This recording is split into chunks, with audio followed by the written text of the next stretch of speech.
and accountability. Second principle is safe and sustainable goods and services. The entity should make sure that their goods, services, and the operation result in better life for the consumer and end users.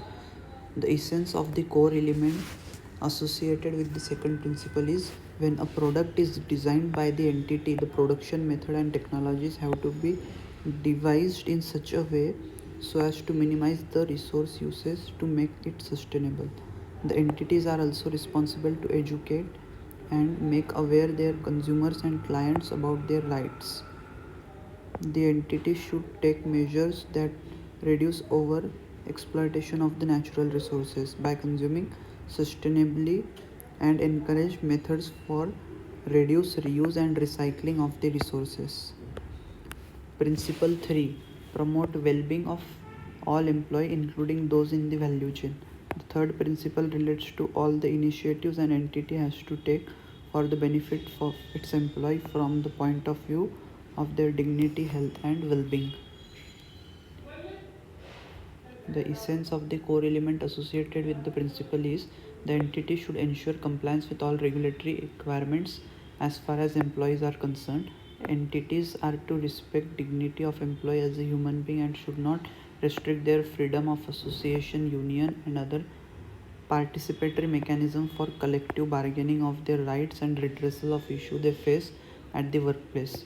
The entity should prevent all kinds of child labor, bonded labor, and any other forms of involuntary labor. The entity should have a system in which the work-life balance of the employee is not compromised. The business have to ensure timely payment of workers' wages and compensation. The payment of the wages has to be as per the living wages that can take care of the basic needs and the provide economic security to the employees. The entities are responsible to create a workplace and work environment that is safe, hygienic, and comfortable for people to work for long durations. The skill development, career development, and training of the workforce is another responsibility of the entities employing them. The creation of a workplace which is free from harassment and violence is also responsibility of the entity. Principle 4. Respect for stakeholders' interest and responsiveness. The concept of interested party or stakeholder to a business has been a point of discussion in all the regulatory and voluntary systems that relate to the management system of any organization, be it related to the quality, environment, or the occupational health and safety of the workers. The essence of the core elements associated with the principle is the entities have to be transparent and communicate with the stakeholder about the impacts of their operation and business decision on the people and the nature. The policies, decisions, and the impact of the operation of the organization to the stakeholder have to be disclosed transparently with no ambiguity on the extent of the issues. The entities have to systematically determine the context of their operation and identify their interested parties. Entities should fairly share the benefits to the shareholder or give an opportunity to them to benefit from operations in an equitable manner. Principle 5. Respect and promote human rights. The concept of human right is a vast topic that covers a wide variety of violence and belligerent abusive issues faced by people. It refers to the human rights issue that happens directly or indirectly due to the operation of the business. The essence of the core element associated with the principle are entity should have a clear understanding of human right and various ways by which human right can be violated from the perspective of the Constitution of India, national laws and policies, and the content of International Bill of Human Rights. The entities, when developing their management systems, should integrate the human rights element into their policy, procedure, and practices. Businesses should recognize and respect human rights of all relevant stakeholder and group within and beyond the workplace, including that of communities, consumers, and vulnerable and marginalized group. Principle 6. Protection and restoration of environment. The sixth principle looks at the environmental responsibility as a basic requirement for the economic prosperity and sustainability. The core element associated with the principle are the Entities should have policies, procedure, and practices in place to assess and rectify impacts to the environment.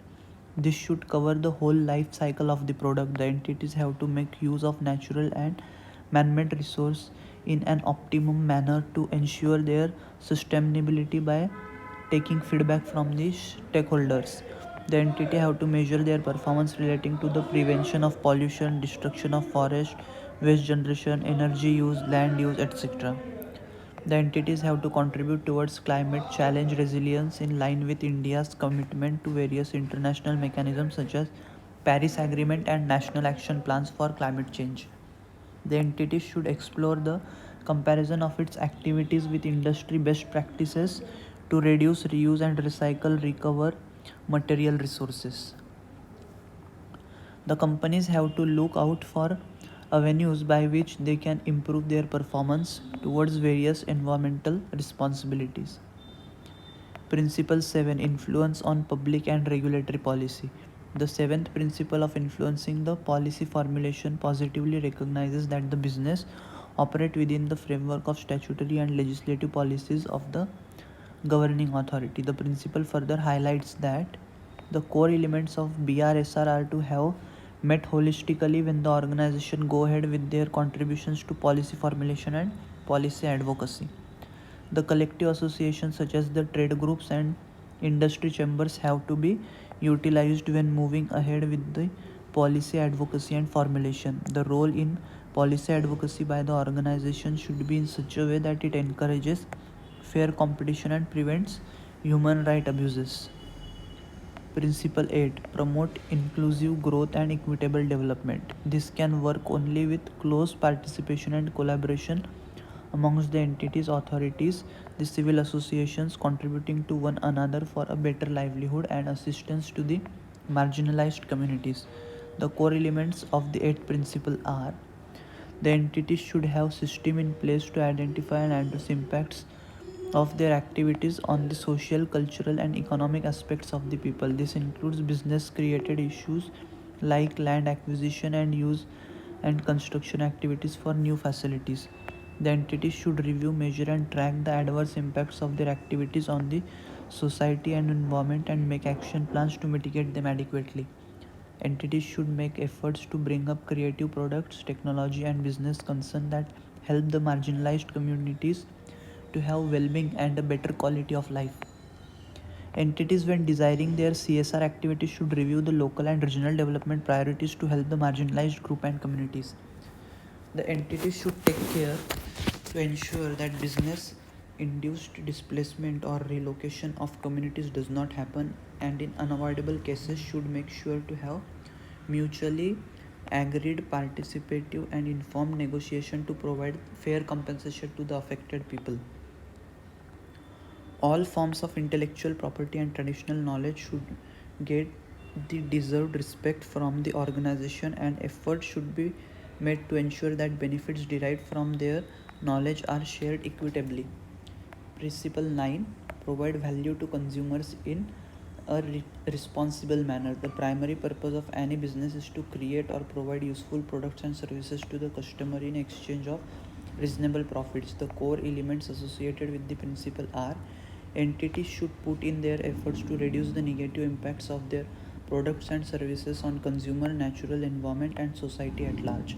When conceptualizing, designing, and marketing their products, the organization should not in any manner prevent the freedom of choice and fair competition. The entities should transparently and accurately disclose all kinds of adverse impacts to the user, planet, society, and biodiversity from their products. When handling customer data, the right to privacy to the customer needs to be maintained. Entities should inform the customers on the safe and responsible ways of usage, reuse, recycling, and disposal of their products and ways to eliminate overconsumption. When advertising about their products, the organizers should ensure that misleading and confusing information is not exposed to the customers about their products or its usage. Business enterprises should make available transparent and accidental grievance redressal and feedback management system for their customer to raise their voices or to seek clarification.